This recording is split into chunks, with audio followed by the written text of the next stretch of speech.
The best revenge is living well, and also a little bit of gloating, which is, I'm sure, what we are going to see out of Jimmy Kimmel's monologue tomorrow, because his show is back on the air. It doesn't matter what the bully Donald Trump tried to do. Our bullying, our boycott, our voices were that much louder, and so Jimmy Kimmel is back on the air. And not only is Donald Trump furious and all of MAGA, but so is Jesse Waters, who threw himself a little on-air temper tantrum after his dear leader was defeated. We're going to get into it, but before we do, if I could quickly ask you, leave a like on this video, and if you haven't already and you enjoy our channel, to hit that subscribe button, because it goes a long way in supporting our work. Now, before we get into Jesse's response to this beautiful breaking news, I want to start with Jessica Tarlov's important response when we initially saw Jimmy Kimmel removed from the air, because we need to hear a little bit of sanity coming out of the Fox propaganda outlet.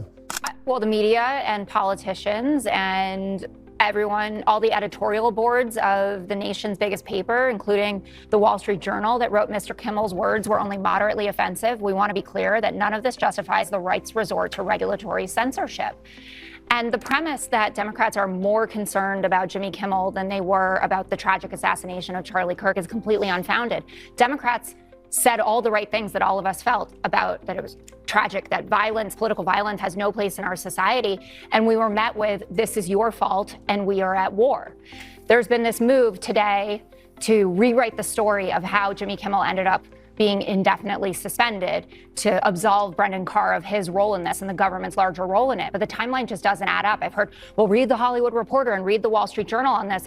I looked through all of it, and the common denominator is that Brendan Carr said to Benny Johnson, we can do this the easy way or we can do this the hard way. And the affiliates, who were already freaking out about it for sure, decided then that they were going to pull it. And so ABC and Disney in general, Bob Iger, had no choice but to do it. There are some smart Republicans that are cautioning them to come back from this line. Ted Cruz, of all people, who's the chair of the Commerce Committee, which actually has oversight over the FCC, said what Carr said there is dangerous as hell. That's right out of a mafioso. When it's used to silence conservatives, we will regret it. We should denounce it. So I understand now we don't live in cancel culture. It's just consequence culture. And you think an eye for an eye is a good solution to everything. That's what I've seen pelted at me about this. Well, you did this, you did this, you did this, you did this. That is not a way to run a free society. And you can't just trample on the First Amendment because something tragic and horrible happened. I talked about this when we first heard the news that Donald Trump was sending his goons to pressure Bob Iger, who had a little chicken shit moment and allowed himself to fold.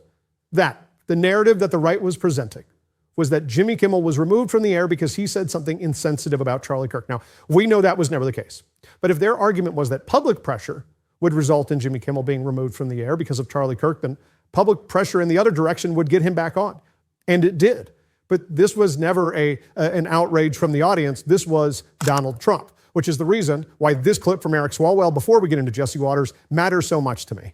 The hard way, and it would be government censorship. Maybe I was not loud enough in the past when Republicans spoke out against government censorship. And if that's the case, I will go back and revisit whether I could have been louder.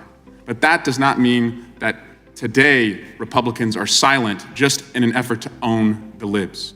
If you didn't like cancel culture when you thought it was happening in prior administrations, you certainly can't look at what just happened in our country and accept that that is something we should live with and we should tolerate. So I want to make it clear, there's going to be a Democratic majority in just over a year. And to the FCC chairperson and anyone involved in these dirty deals, get a lawyer and save your records, because you're going to be in this room and you're going to be answering questions about the deals that you struck and who benefited and what the cost was to the American people because that happened. I want to now move, Chairman, and I appreciate you holding this hearing, to AI and ask our witnesses first, and I'll start with Professor Richards. Professor Richards, what is the risk to the country if, particularly to children, if the government does absolutely zero on AI? Intimidate them. Not just the executives at ABC, at Disney. Intimidate Republicans. Tell them what's coming. Govern with a vengeance. When you retake this majority, Democrats, govern with a vengeance, because it will be a rightful and justified vengeance. We want justice.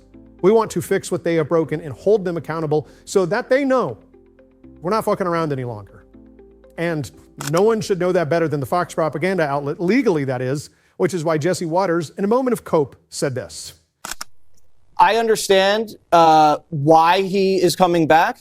He will probably read something that the lawyers wrote for him and act trite for a second. Some of us have been there. And then he will carry on and be the exact same Jimmy Kimmel that we're used to. You think Jimmy Kimmel is going to have to read a statement for what? Jimmy Kimmel didn't lose a $787 million lawsuit, Jesse, with Dominion voting systems because he was lying about the 2020 election. Jimmy Kimmel didn't lie. Jimmy Kimmel was removed from the air because Donald Trump's a little baby. He's a little crybaby. And Bob Iger, for a couple days there, was his bitch. But then he saw that stock price start ticking down, billions of dollars in market cap, all because of us, evaporate, go off into thin air.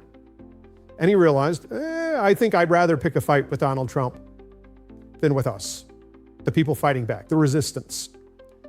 And I don't know what could be more inspiring or energizing than that, to see the power that we have to fight back against this administration, which, by the way, wants you to think that they do win all these legal battles.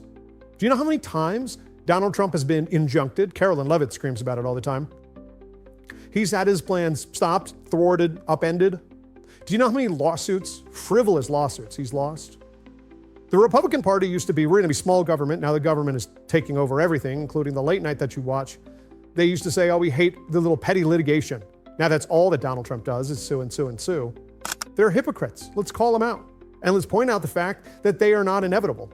That is what Donald Trump wants us to think. Donald Trump didn't show up to the Disney corporate office and say, I'm ready to push this red button, right? Unless you take Kimmel off the air or wiping this whole place out. No. Donald Trump's FCC commissioner alluded to the fact that it was easy way or hard way. That was the threat he made to Disney. But they didn't action anything, right? There was no actual crackdown. They capitulated in advance. They didn't want to have the fight. That's what we can't allow to happen. You need to have the fight. When we saw the ABC settlement with Donald Trump, it wasn't because they lost. They settled because they wanted it to be over. I think the era of over is over. I think the era of anticipatory capitulation is done for. All of the fights will be had. This guy is a loser. He lost at business. God, I wish he lost last year. He did lose 5 years ago. And quite bigly. He lost so bigly. What a big loser. But this guy loses. I know he won 2 elections. I know. And for that, our country is much, much worse. But he is, at his core, a loser. And he knows it. He knows it. So let's have all these fights. Let's go out there and battle. If he's going to keep shipping out lawsuits, lawyer up. Fight him. Fight him like Jasmine Crockett is.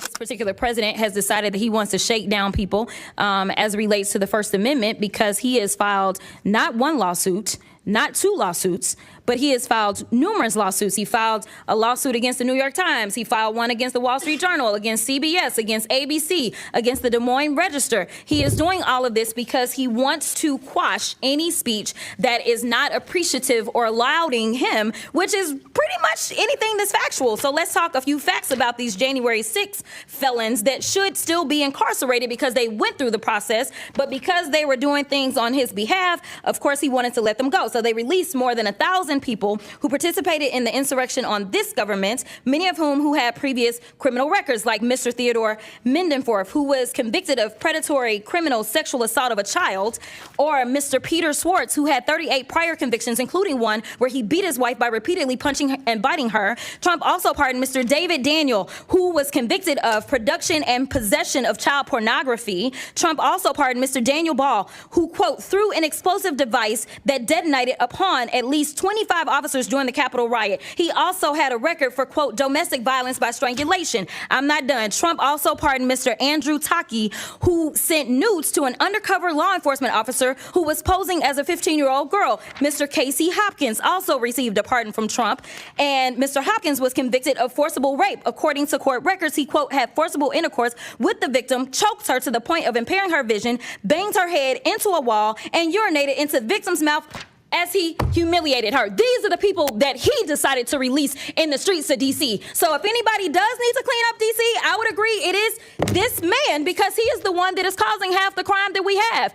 Not only is he participating in the crime, but we know that he instigated the insurrection. And if I did say that I had one issue with the Biden-Harris administration, it is the fact that they did not move forward and make sure that this man was put where he should have been put. Because the last time I checked as a criminal defense attorney, and Mr. Attorney General, you may have a different experience, but I never had a defendant that had 34 convictions for felonies and did not spend one day in jail. Never in my life. And the last time I checked, the party of law and order is the only one that decided that they would be out of order and decided to nominate someone who was not only indicted, but was actually convicted of multiple felonies. That has never happened in this country, and it is a shame that we are dealing with it now, and now he wants to tell y'all how to do your jobs. Okay.